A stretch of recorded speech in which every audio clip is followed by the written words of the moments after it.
Richard Sherman on the origins of the most performed song of all time. People either love me for it or hate me, said Richard Sherman about this song he wrote with his brother in 1964. Because of its endless repetition every day at the Disneyland attraction and the other Disney parks, some have come to loathe it. Others, however, like my own mom, adored it. His was a charmed career, working in tandem with his big brother Robert as staff songwriters at Disney, hired by Walt Disney himself to write classic songs for classic films.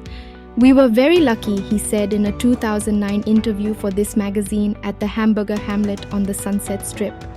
He was treated like royalty there because in the songwriter's world, he is. Many times during lunch, people would come to pay their respects, which he graciously accepted.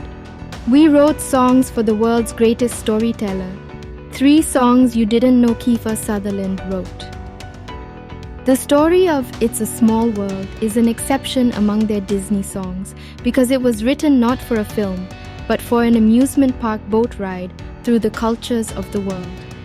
The ride premiered at the 1964 World's Fair in New York before being installed permanently at Disneyland. It became one of the most beloved of all Disney attractions and soon a key mainstay at all the Disney theme parks which came after the original in Anaheim, in Orlando, Paris, Shanghai, Tokyo, and Hong Kong. Because of the fact that for many decades the song plays on an endless loop, 16 hours per day, at each park around the world in overlapping time zones, it has the distinction of being the most performed and most translated song of all time.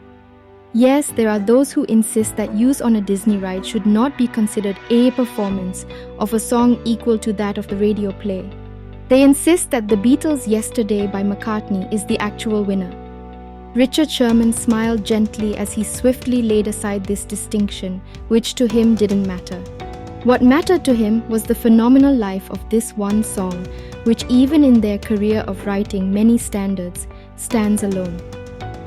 More than a half-century since its birth, the world has changed. Walt Disney is gone, as is his brother Robert Sherman.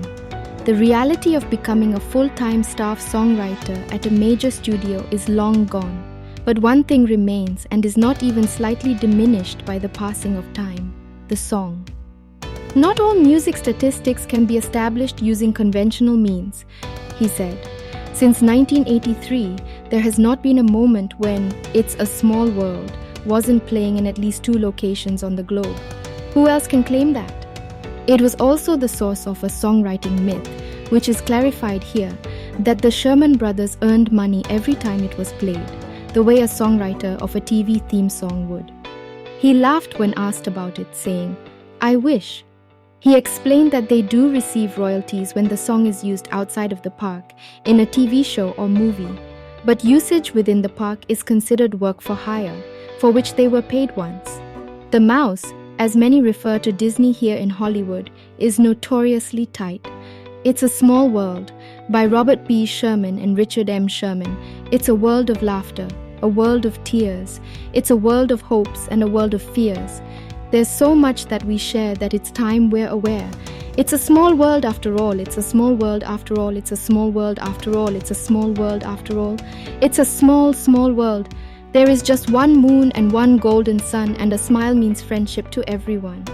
Though the mountains divide and the oceans are wide, it's a small world after all. It's a small world after all.